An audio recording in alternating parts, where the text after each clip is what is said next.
Okay, good morning. Hi, Jen, George Wilty. Nice to see everybody and hope you had a nice weekend. Um, there's a lot of things happening in real estate market lately. One of the things that strikes me is that the commercial real estate is gradually coming back, although it's still under stress, but there's some glim hope of a revival. And then you know that in the San Francisco, the high-rise building is on sale for actually not on sale, for sale $1 billion, which is equivalent to $900 per square foot. For yeah, for office buildings. So it's really amazing. And that's a high-rise mixed use in Beverly Hills, very big project, and so I think there's a little bit more activities in the commercial market, especially when in the area where the location and the income structure is that makes sense. Okay, so don't give up.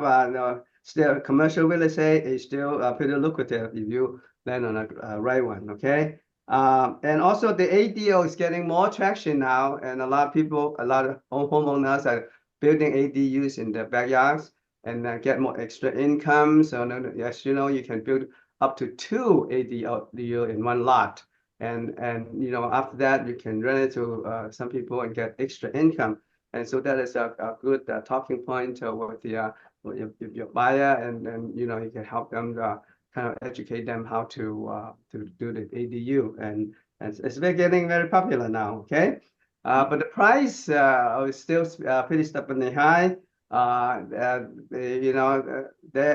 Compared to although it's slowing down quite a bit. Compared to last year, it's only 1% increase in the price. But next year is projected to have 3.6% increase in 2026. But the inventories are getting up a little bit, so that's a good sign too. So there's a lot of activities, more activities now. So there's only 2 months left in the year, and take advantage of it and get more. If you haven't done much this year, okay. And with that, today, as you know, we have John Wax as our affiliate spotlight. John is always a very talented speaker and has a lot of good information for you. Before that, I would like to introduce the other affiliates. Let's start with Nancy Chan. Good morning, Nancy. Good morning, everybody. Thank you for letting me into the meeting. We're always here to help you, and I've gotten a few calls about homeowner association, and I think insurance is a problem with some of the homeowner association, but title company, we don't get involved with that. But a lot of times they're asking for the homeowner association documents before they insure now, so it's getting tougher and tougher. And also, some people are putting their property into LLCs. So, please talk to your title company before you do that, because once you change title, triggers two things: the property tax reassessment. Also, you might lose the title policy that you already have. So these are the little details that normal, realtors, you don't understand. But when the customer calls you, reach out to us. We're always here to help you. And I know what's going on with it. So I'm here to help you. And that might gain some momentum with your business, because once they call you for this is a chance to ask for business, ask for referrals. And it shows that you do have the knowledge, you do have the people to help them. So Lawyer's Title is very aggressive in helping you get your business. So let me know if you need farming or guidance or whatever. Thank you, Peter. Thank you, everybody. Michelle, have Thank a you, good day. Nancy. Thank you very much. Okay, next we have Marie from Contempo Escrow. Marie, good morning. How are you? Good, thank you. Good morning, everyone. Marie with Contempo Escrow, here to help you grow your business. What are we seeing in the market? I think Peter's correct. I think things are picking up, but I do think we're in a different time of real estate. So I think the things that we used to do where business would just come, I think we were having to work a little bit harder for the business. So as I say to you all, always reach out to your sphere of influence, talk to people who you meet in the grocery store. Funny story is I was at the ATM the other day and this lady comes over to me and she says, "Do you own your home?"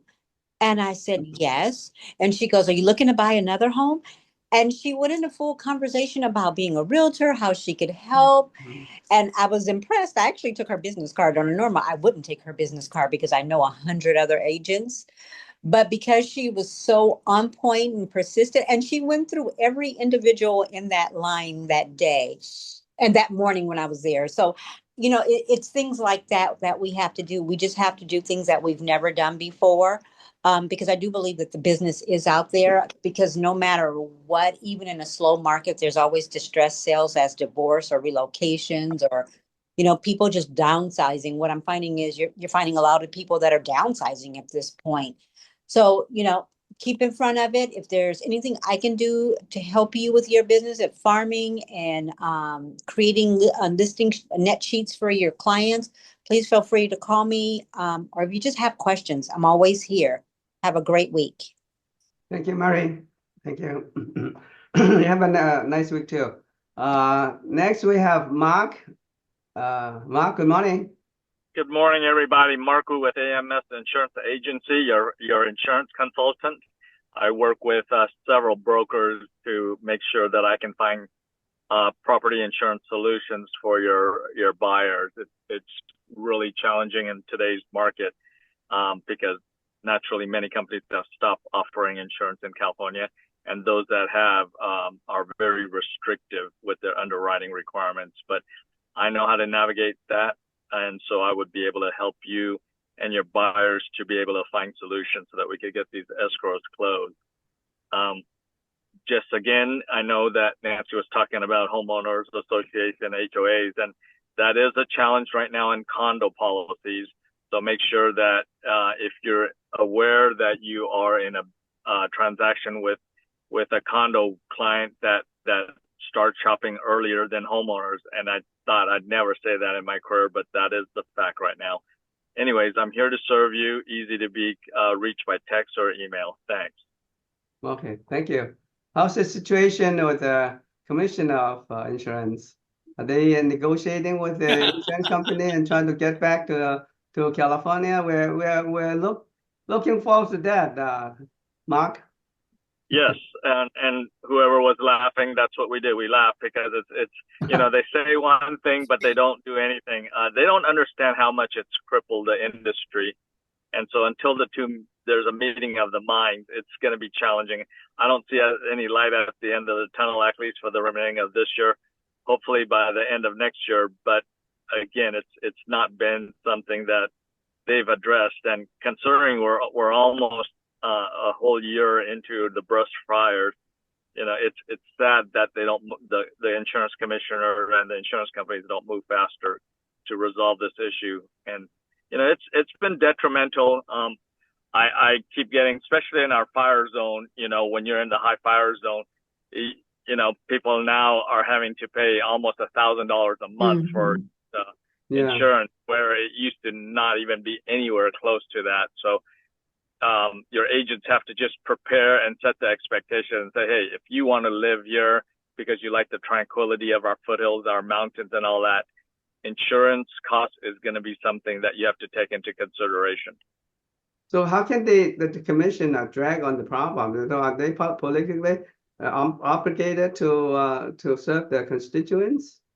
That's the thing. They're trying to say, hey, we're keeping rates down and all that. And so the companies are saying, well, if you keep rates down, then we can't make money. And therefore, because we can't make money, we won't offer coverage. And so there has to be something where they can figure out, let the open market decide it. Right now, because it's a closed market, only a few companies, then those companies can drive the prices way up, while the other companies, in order for them to come back into the market, have to have they have to have a rate filing with the commissioner and all that. And that's what's taking a long time because there's no agreement. And okay, this is our true cost. This is how much we're losing. Yeah. And so I always say there has to Hmm. be a meeting of the minds because of the fact that, companies as big as State Farm, who insure 1 out of every 5 clients here, and Allstate, who is also substantially big, and some of the other ones, why would they choose not to do business if Yeah. they were truly making money hand and feet? They're losing their shorts, and that's why they don't want to be in this market. No. I think, Peter, here's another thing. I think we have to see at least 2 years of not paying out large claims before there's going to be any movement. Seriously. Wow. Because of all the payments that are going out. That is amazing. And it's very sad, nothing we can do. Seems like we are helpless. We can't do anything. No, there's nothing. We're at the mercy. That's crazy. That's really crazy. All right. Thank you, Mark. Appreciate that. Okay. And next we have Angie Tang from First American Title. Angie, good morning. Good morning, Peter. Good morning, Hi 10. So wanted to let you know, if you guys are looking for HOA information, Ignite RE has HOA information on our profile system, easily accessible. Documents are easily accessible as well. So if you need that, we have that available. Also, I wanted to invite you to a coaching event hosted by some of the First American affiliates and partners. It's going to be October the 10th. It was initially only 10 to 15 agents that I was able to invite, but because of the buzz, they decided to get a bigger room for us. So now I was able to extend that invitation to Peter and to his office. So if you guys are interested, please let me know. It's first come, first serve. Breakfast will be served. It will be from about, I think it's 9 to 12, so it's 6 hours. Very, very good. It is fourth quarter, so fourth quarter will pave the way for first quarter. So make sure you get all your ducks in a row so that we can make an amazing first quarter for Peter and for the real estate industry. Yeah. Thank you, Angie, for your generosity. Yeah, We you're very blast it to all the agents and encourage them to go. I'm going, and I think Michelle is going, right, Yes. Michelle? Yes, Oh, great. I'm going. Good. I'll see you guys over there. Yeah. And then another That'd be really very quick interesting. thing. Sorry? It should be very interesting. Yeah, it will be. He's very different from the Buffinis and the Ferries of the world. So he's a little edgier. So I like him. I heard him speak already, so he's great. The other thing I wanted to talk about is TODDs, transfer upon death deeds.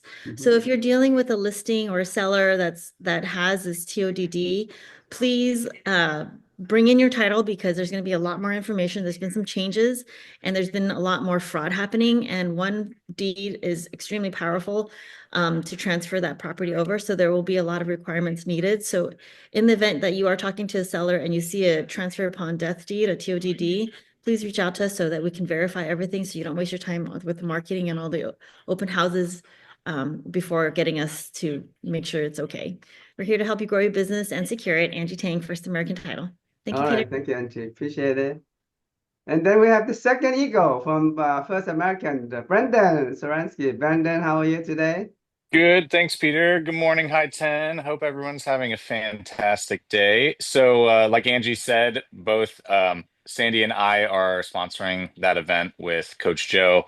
So we will see you guys there if you can make it to Universal City. And then also this week, if you guys didn't know, the ARIA National is actually in Santa Monica. So I will be there at the end of the week. So if any of you are going to be going, I know Ann Chow with Escrow, she's going to be there as well. We're both on the board for GLA. So I hope to see some of you there. And then the last thing that I was going to mention, I don't see Sandy on here. I'm not sure if she was able to get on, but we were talking about this. So when the market changes like this, there's typically more litigation when it comes to previous homes that you sold. And so don't forget about the CRESS coverage, right? Your office has CRESS E&O insurance. And at no additional cost to the NHD or the home warranty, you are getting $25,000 when you order our report that's CRESS.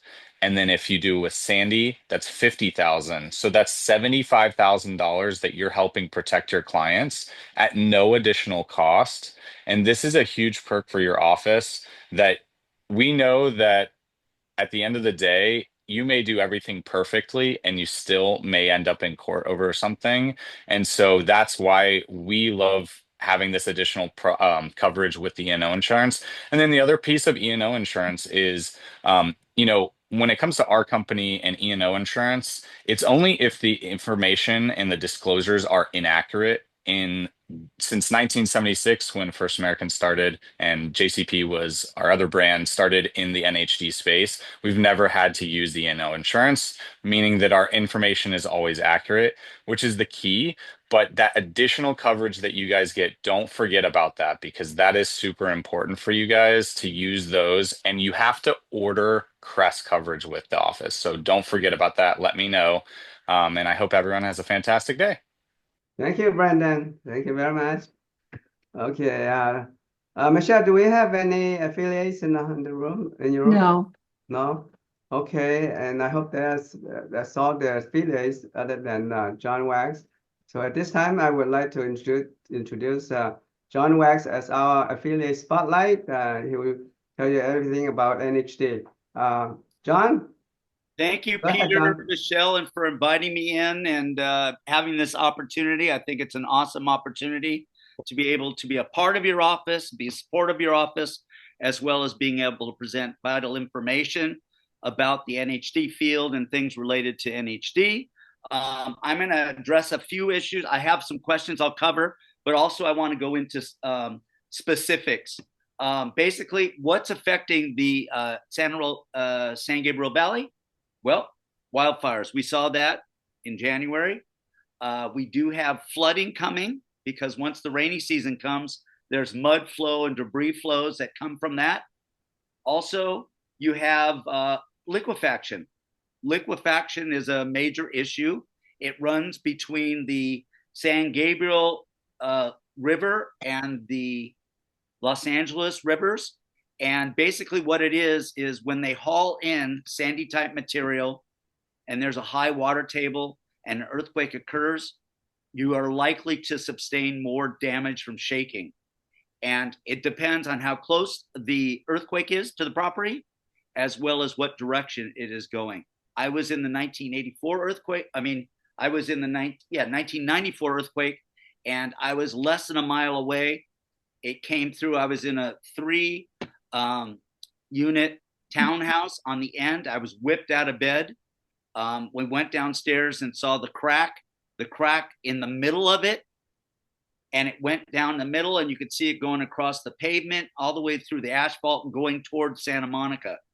And I smelled gas, turned off the gas. It took a while for them to come out. But like I said, it depends on which way it's moving. And get it or not, my beam moved this much, and they still green tagged it. Luckily, I don't live there and haven't lived there for a long time. But 1994? 1994. You still have that? Are you kidding me? No, and they couldn't change it. But I mean, it moved this much. Yeah, but they still green tagged it. Wow, gosh, that's amazing. You know, underneath in the garage, it was a tri-level. So you could see the beam moved that much. And I'm like, I'm out of here. Yeah. And I left. I moved to a safer place. But yeah, that's the craziness about that kind of stuff. Okay, so let me go through a little bit of what's going on in the San Gabriel Valley. In the San Gabriel Valley, there are numerous faults. There's Sierra Madre, Duarte 1, and the Raymond Fault, which runs on the north side towards the San Gabriel Mountains.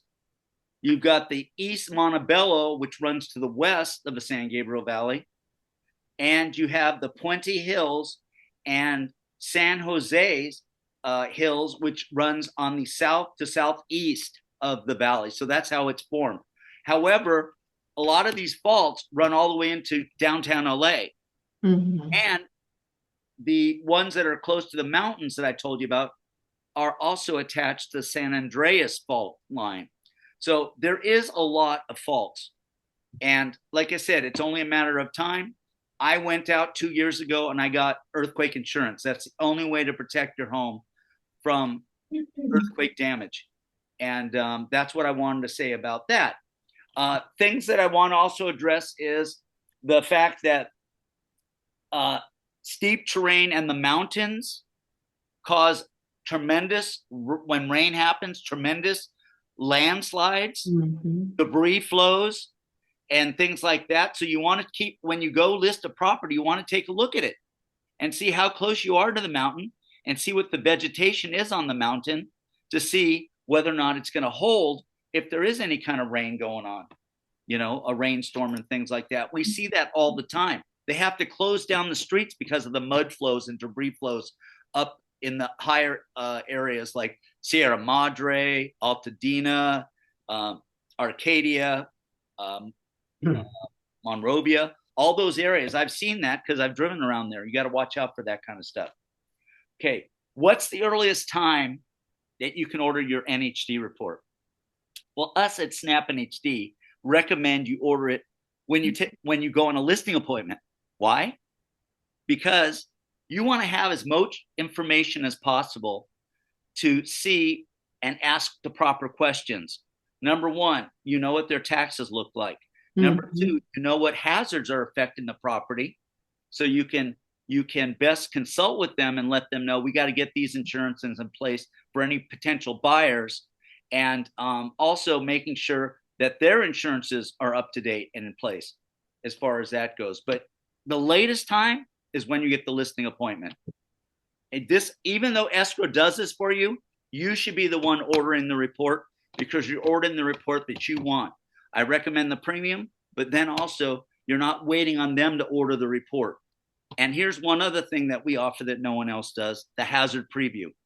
If you don't want to order the report yet, you can go right on our website, and once you register, put the property address and zip code in and click start.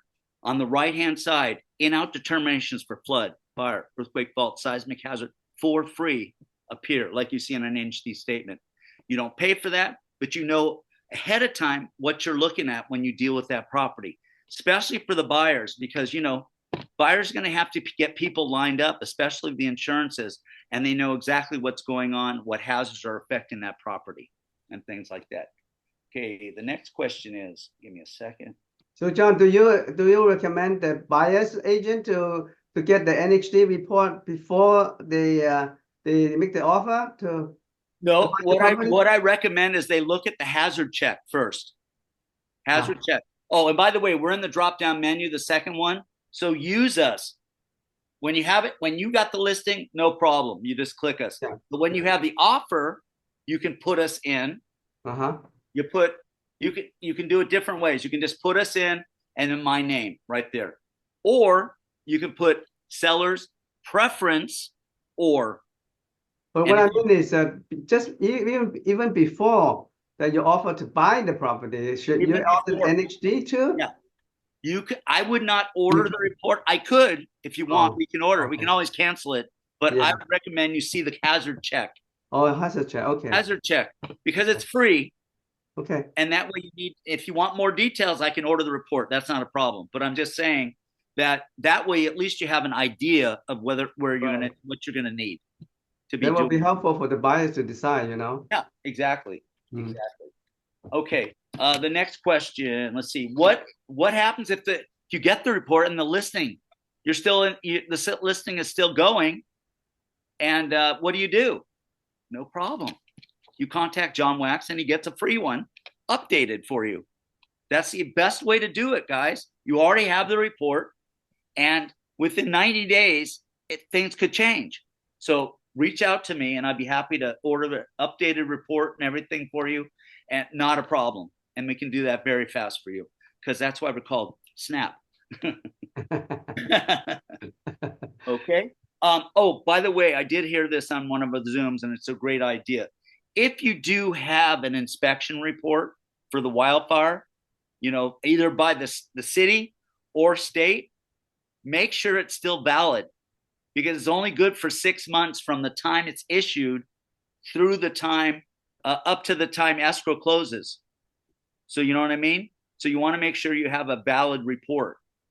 Okay? Because what happens is within 6 months, they think that, hey, if you don't take care of your property, it'll be overgrown again, and there'll be issues, or maybe you didn't do anything to improve your home. So they want to make sure that it's accurate and it's up to date. Okay? Who's responsible for the FHDS card form that we have in our reports? Who's responsible for filling that out? I'll take a question. Anybody? No? Okay. Seller. The seller is the only one responsible for filling out the form. And how do you do that? You tell him this is required in California now to the seller. And if you want, you get on the phone with him, me, and you, and we go over the form together. But these questions, the new questions that they added, first the first 6, and then which are you aware? And then the next 12 are, did you do or are you aware any of these retrofits? And you ask them the question. It's either yes or no. And if they don't know, it's no. It's easy as that. There is a local vegetation ordinance in LA County and any of the southern counties. We have checked it. We went tediously going through and checking it, getting the information, links and everything for you to request reports if you want to. You don't have to. There is no requirement. The seller has to do it. Only 5 cities up north, 5 areas up north, 3 counties: El Dorado, Paradise, Truckee. One is Murata, it's a city, and there's another one up north. You're not doing business up there, so it's not required. Okay, and that has to be filled out, and it has to get into escrow. Okay, as far as that goes. Any questions on that? Okay, and I can show you where it is in our report. And then, is the wildfire disclosure report a requirement? No, it's not. It's an optional thing that CAR came up with Fortress Fire to combat the fact that insurance companies were not issuing insurance at the beginning of this mess, which continues. It's not required. What it is, it's a roadmap to wildfire risk on the property. A very detailed, not like an NHD report that this is what a fire zone is and it is an in or out. No, it's not like that. This is, hey, we're checking like 3 different ignition sources. We're checking CAL FIRE, the League of Agricultural. Insurance companies do have a say in it, but because they had their input on this.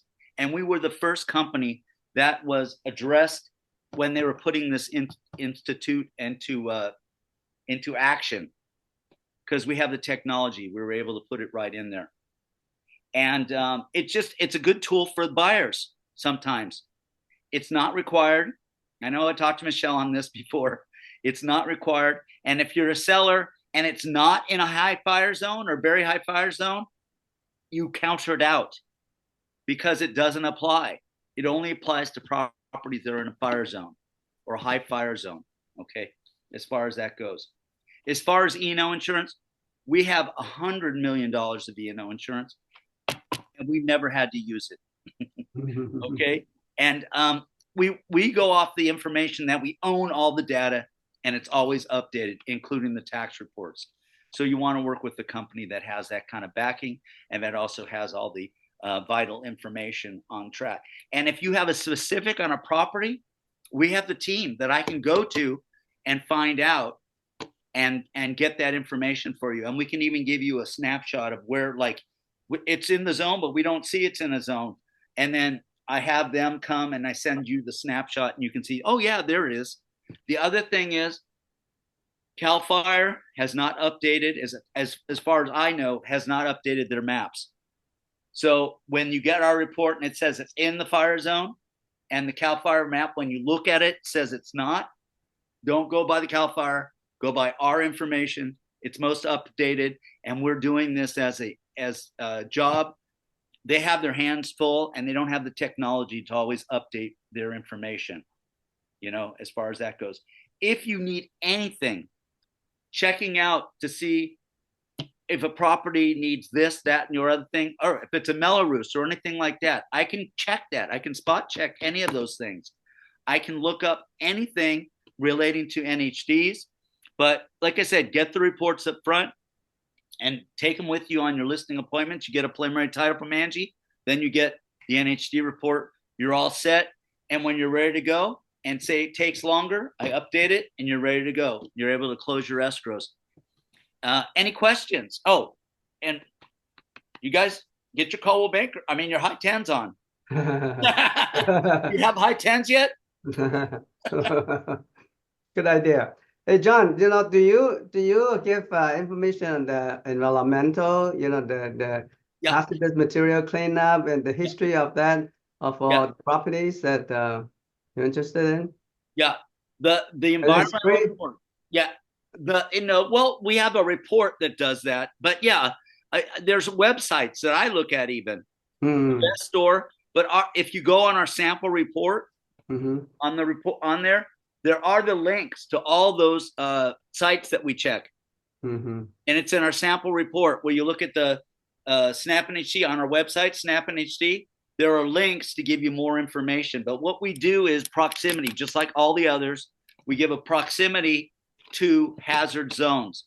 One of them is solid waste. Okay. Another one is leaking underground contaminated sources. Yeah, that's very popular, those things. Yeah, those, and then also the water sites, contaminated water. Yeah. There's a lot of it.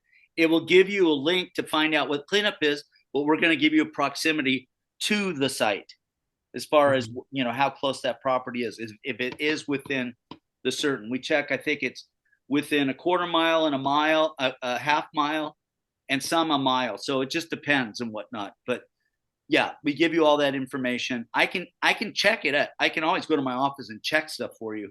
But if you look at the links that are on our website, we have a lot of tools. And then lastly, the blog. I think I mentioned the blog last time. Go on the blog. You can just peruse it. There are a lot of questions can be answered just by going through the blog and then sharing that with your database, sharing it with your clientele, showing that you're in touch with what's going on in your communities. Okay. All right. Huge. Thank you. You're welcome. Thank you very much. Very good. You a good on time. Very useful some information. Thank you. You're welcome. All right. Thank you, Peter. Thank you, Okay. everyone. All right. Thank you. I'm not leaving. Okay. At this point, I would like to inform you that we have the lunch and learn, a very interesting lunch and learn this Wednesday is the estate planning seminar by our my friend, actually, is Wei Wong. He's attorney, local attorney, very famous, well-known attorney in the area, and he's very well-spoken. He has a sense of humor too, and he'll talk about the estate planning for you and how to invest your property in if you have a living trust. So that will be a very interesting and educational seminar. I would recommend everybody to attend. And it is this Wednesday at 1 o'clock, lunch and learn. Okay. And this Friday we resume the regular training with Michelle. And Michelle, can you tell us what we're gonna have the train on this? Yeah. So Friday, we've had a lot of questions on counter offers. So even if you don't have a multiple, we're going to go over if you don't answer, sometimes promptly what could happen. We're going to go over all the steps of that. And I'm also going to address the federal reporting requirement purchase addendum, the new form that will be attached to all your purchase agreements. Okay, very good. Yeah, so it'd be very interesting too, and you should attend this training. This is it's Friday at 1 o'clock. Okay, hope to see you all there. And at this point, I would like Michelle to tell us what's going on with the office, what is the sales and listings. Michelle. Okay. All right. So for our new escrows, 419 North Chandler Avenue, number 308, 710,000. That's Nina and Tatiana. Listing agents, 947 West Arrow Highway in Upland. Listing agent Kevin Lee for 740,777. 2727 Kelbourne Avenue, Rosemead, Anna Lasada. It's a residential home, 1.115. I know she had a lot of offers on that. 952 Beverly Way in Altadena and 660 East Pine Street, Altadena. Those are two lots. And the selling agent is Helen Lee, 580 and 585.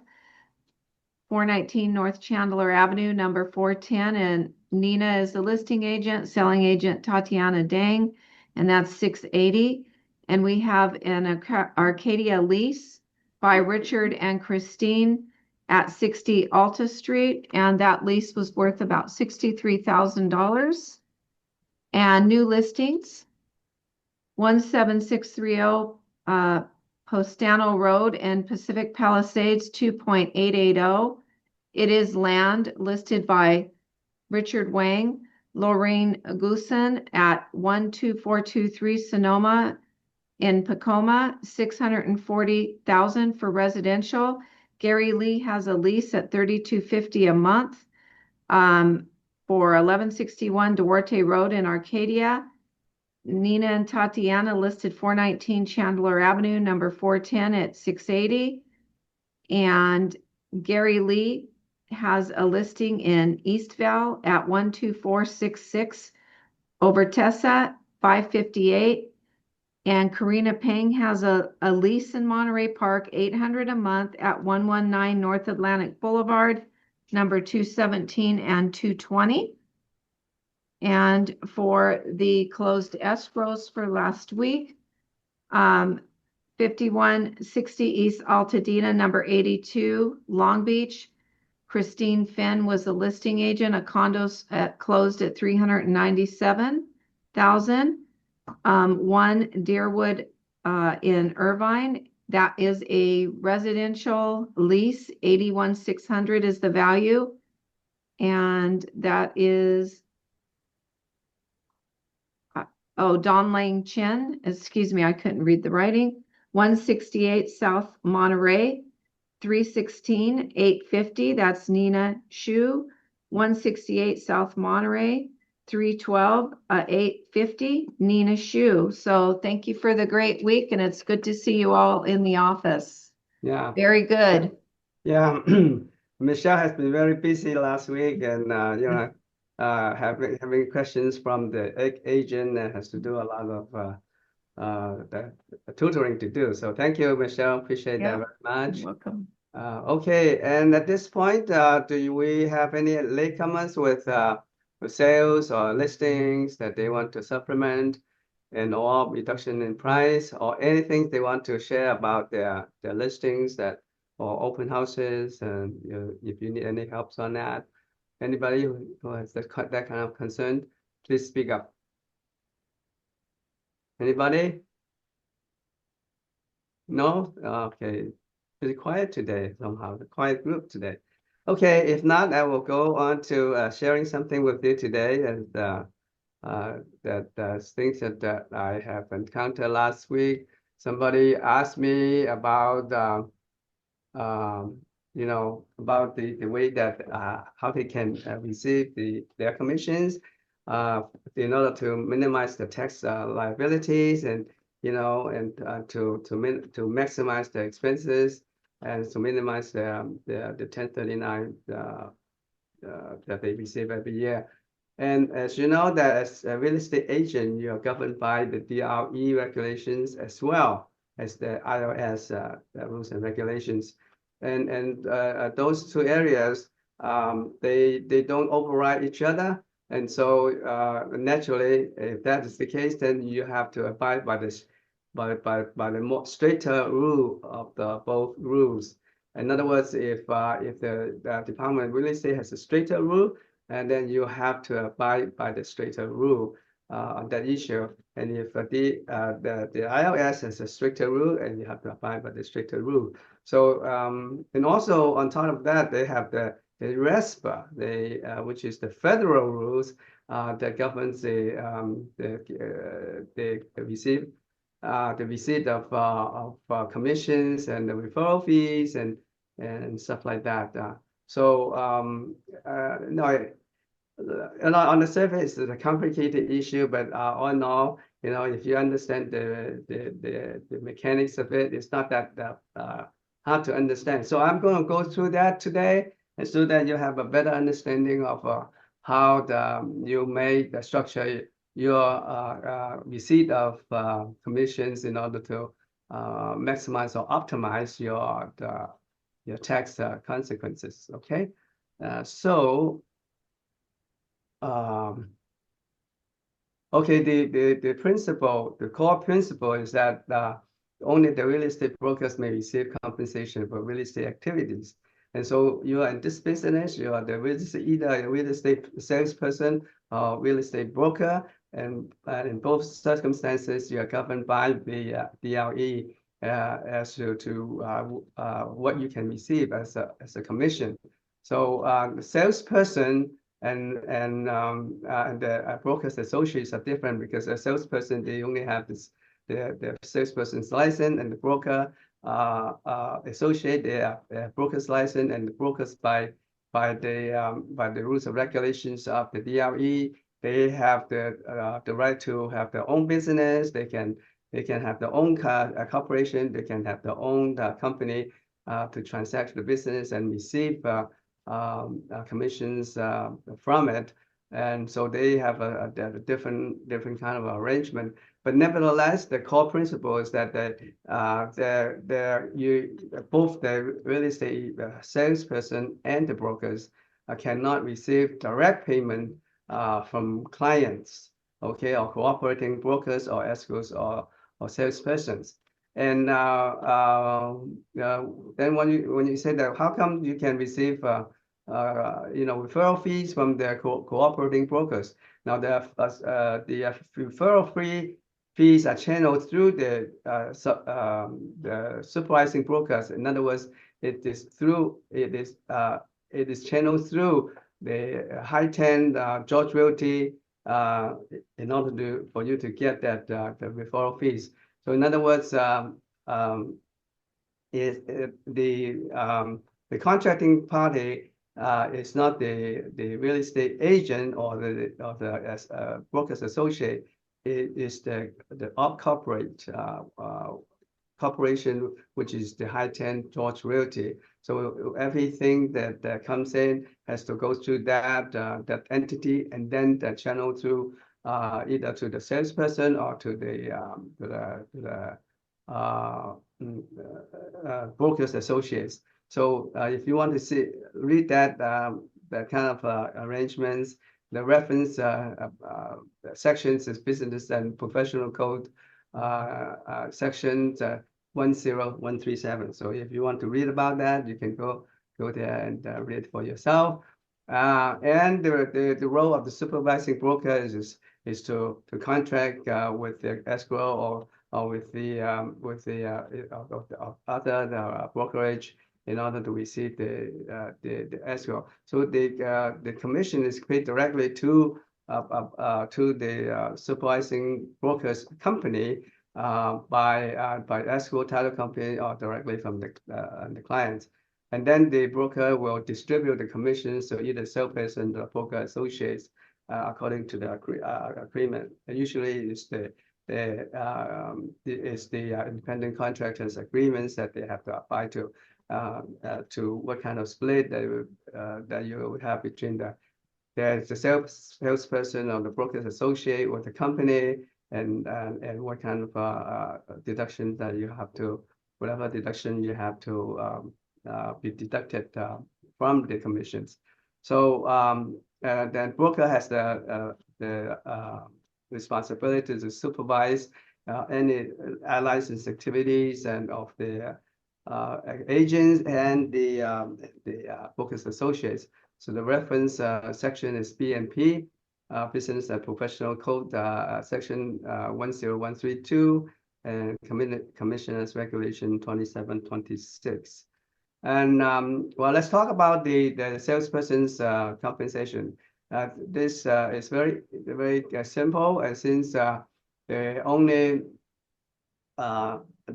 only association with the salesperson, they have to put their license under the supervising broker, which is the company, and then they cannot have their own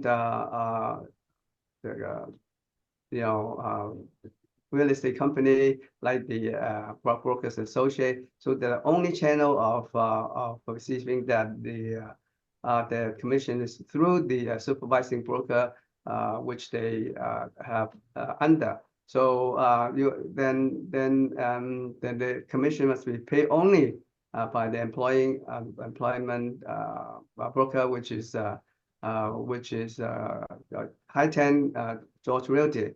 And if you want to look at the section that has this kind of references, BNP code 10137, and then after the supervising broker receive the commission from escrow, then the payment can be split into several sections to the brokers, to the agents percentage according to the independent contractors agreement, and either is percentage split, a flat fee, or combinations.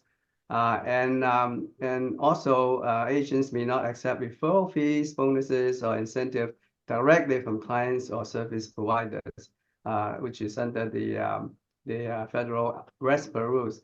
And this RESPA rule is pretty complicated, and it's very pervasive, and it governs many areas other than the real estate department industry too. So, but nevertheless, the RESPA that governs the commission or the referral fee is another topic that deserve educated on, and I'm not going to elaborate here, but suffice to say that you have to abide by the RESPA rules. And then your independent contractor agreements with the company has to align with the IRS safe harbor rules, and the reference is IRC 3508. And now we'll talk about the brokers associate. When you, if you have a broker's license, and when you want to associate with Hi10 George Realty, and you become a broker's associate of Hi10 George Realty, and by associating with Hi10 George Realty, then you submit the right to receive the commission through the supervising broker. You cannot have transact your the real estate activity through your broker's license and receive the commissions directly. In other words, you have to go through the supervising broker, and then from the supervising broker, it can either go to you personally as a broker associate, or if the broker associate has another corporation, you can channel that for commission to the corporate entities that the broker associate has. Okay, I'm going to talk about what kind of company or corporation that you can have for brokers associate later. But nevertheless, it's just that they must have received the compensation from the supervising broker, not directly from the client. So in other words, if you become a broker associate with any brokerage, you have to instruct the escrow to give the commissions to the supervising broker first, and the supervising brokers can channel that to you directly or to your corporation under your name. And then and the reference point is BNP code 10137 if you want to read about it. And as I said, that if you have a broker's license, you can set up the corporation under you as a corporate license entity, but you have to be the DO, which is the designated officer of the corporation, and then you also have to get approval from DRE. In other words, you have to register with the DRE in order for that corporation to validly, in order to be valid under the DRE rules. Even though you set up the corporation under the under the regular business codes under iOS. If you're not registered with the DLE, then the DLE will not recognize you as a valid corporate entity for receiving commissions. So that is a very, very important to differentiate, because again, what I said is that you have to abide by the straighter rule. And even though you can do it under the iOS, no problem, but if you violate the DLE rule, then it's not valid. That's no good either. So be very careful. A salesperson, they can also set up the entity for tax purposes only if the supervising brokers pay the entity, under the IRS rules. But again, under the DLE, you're not supposed to. The salesperson cannot organize a valid corporation under his salesperson's license. So under that, it's not valid. It's not possible to have entities to channel the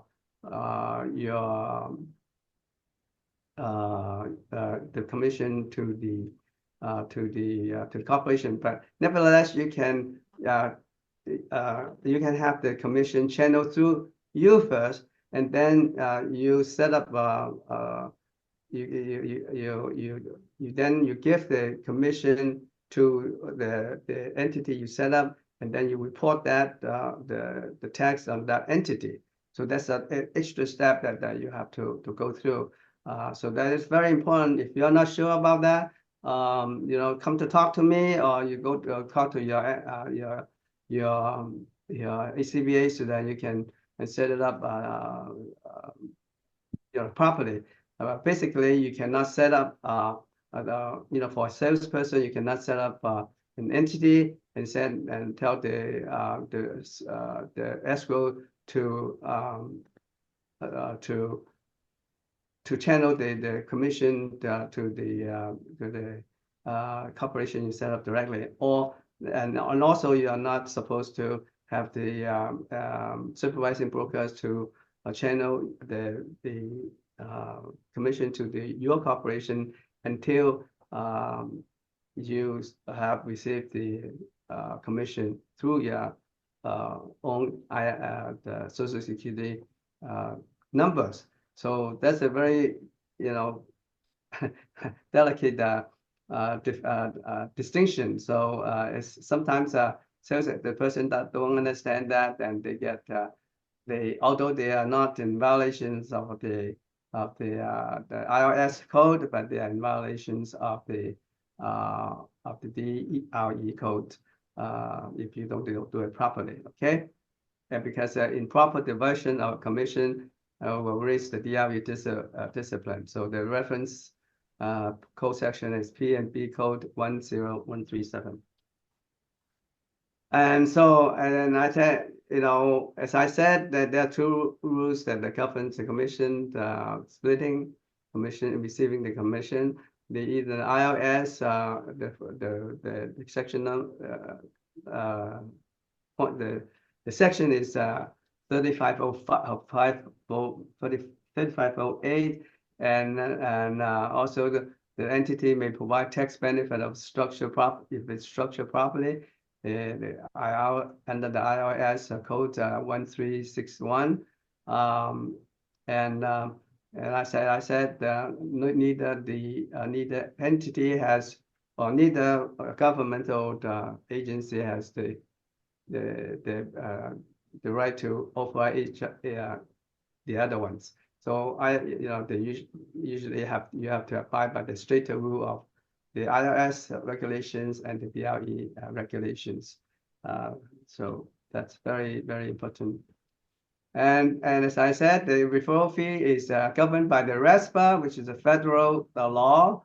And referral fee is only payable, permissible if paid through broker. And also you must abide by the RESPA rule. the reference section is the USC section 2607. Any kickbacks from the escrow lenders or service providers are prohibited. And if you if you violate that law, it will result in the fines, license loss, or federal penalties. So careful not to violate that. And so you can get the violation consequences in the B&P code section 10176. And then you have also civil liability if the commission is not handled properly. IRS a penalty for reporting income, and then you get audited, and you get fined, and it's serious violations. Okay, so and also under the rest of the rules, you have you can be subject to penalties of $10,000 fee plus 1 year's imprisonment. So the best practice will always route the commission through the supervising broker. And if you're using corporation, you confirm that the DLE rules and regulations are complied with. And if you have you want to set up a corporation for your tax reporting, you make sure that you abide by the stricter rules, and then they are set up properly. Okay, if you're not set up properly, you're subject to audit and penalties later. And also maintain your independent contractor agreements, because this is the agreements that you validate your independent contractor's status. As you know that the real estate industry, they have special exemption under the federal rules, and they qualify for independent contractor under this exemption. But yeah, you still have to set it up properly. Otherwise, you cannot receive 1099. And if you receive the W-2, they are subject to a lot of the other deductions and regulations under the employment laws. So make sure that you have your independent contractor's agreement valid, and so validate your independent contractor status. And also, you should always consult the CPA and real estate attorney regularly to see whether your independent contractor's status is valid. Because if you violate some rules, then you lost your independent contractor status, and you must be subject to W-2 requirements. So the conclusion is, the brokers always the supervising brokers are the gatekeepers of the lawful commission distribution. So everything has to go through the supervising broker, and DLE, the rules govern the payment channels, but the IRS rules govern the tax treatment. So you have to be compliant with both sections, and also and also with the RESPA rules as well. So the compliance will protect your license, income, and reputations. So that are very important. So I have some scenario for you to consider. The first scenario is that if you are a real estate salesperson, you have this salesperson's license. So the simplest way will be to channel every commission through the supervising broker, and the supervising broker will pay directly to the licensed person under your social security numbers. Okay, and at this point, you cannot have any set up any entity where the supervising broker pay directly to the entity. It has to go through you first, and then you set up the entity, and then you report the income. You channel the income into the corporation you set up, and then you do all your tax planning and everything under that entity, and where you can deduct a lot of more expenses, and you can set up your own retirement plans and things like that, which is favorable to minimize your tax. Okay, so this is the simplest arrangement. The second scenario is what for real estate, which I just mentioned, that you can channel it to the corporation set up, but it has to be set up properly. You have to receive the commission first under your social security number, and then you channel it to your the entity that you set up. So for paying it directly to the corporation, it's not workable in California at this point. This third scenario is that brokers, if you are a broker, so you have a broker's license, you become a broker associate, and the supervising broker channel that directly to your broker's license, and that is report under your social security number. That's fine. That's workable. That is it's very similar to the salesperson, and that is fully compliant. The fourth scenario will be the broker associate set up a corporation, and then you instruct the supervising broker to channel that commission directly to the corporation. That is workable because after you set up the corporation under the DRE rule, then that corporation is valid under the DRE rule, and you can pay the commission directly to the corporation. So for brokers associate, that is the most advantage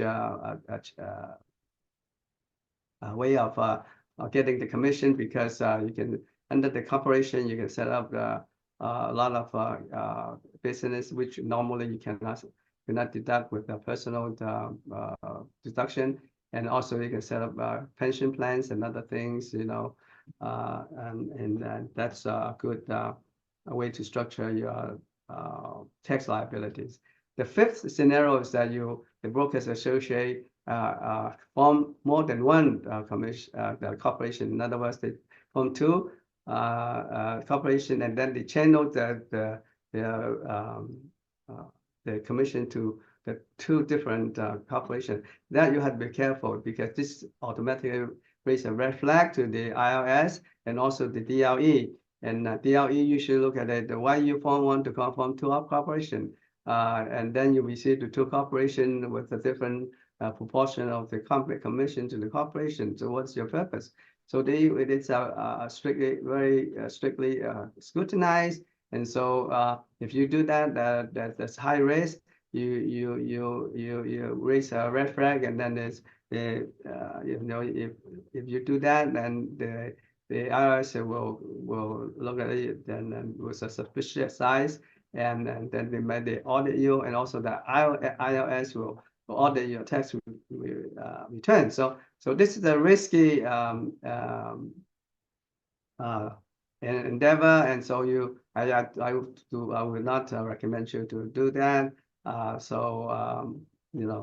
I would you can just set up one corporation, but setting more than one corporation is high risk. Okay, so the bottom line is, like for salesperson, you must receive commission in your personal name. For brokers associate, you can set up the corporation where you can receive the commission directly.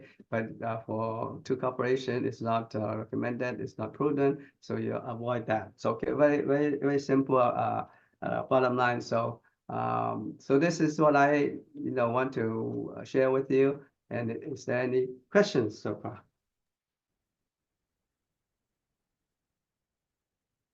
Any questions? I have a question, Peter. It's Rebecca. Yes. About the referral fee. If there's someone that knows somebody that wants to sell, can I give that person that referred me to them when it closes a referral fee? Referral fee is governed under RESPA rules. So it depends on the transaction, whether it's residential or whether it's commercial. Okay. But we have a whole section about RESPA rules. It's okay. kind of complicated, And if you not want to know more about it, come to talk to me or Michelle. Okay, I'm gonna print it out and I'm gonna read that RESPA rule. Okay, good. Okay, good. Peter, thank you. No problem. Any more questions? Sorry, I ran over time, but that's I think it's a good information for you. Any questions? If no more questions, then I wish you a nice week, and hopefully the weather is very nice now, and so it's kind of cool, and go out and drum up your business. Okay. Yes, door knocking weather. Reach out. Great door knocking weather. Yes. Bye, everybody. Okay. Bye, Bye, thank you. everybody. Thank you, Bye. Peter. Bye, Bye. Michelle. Thank you. Bye-bye. Bye. Next week. Bye. Thank you. Bye.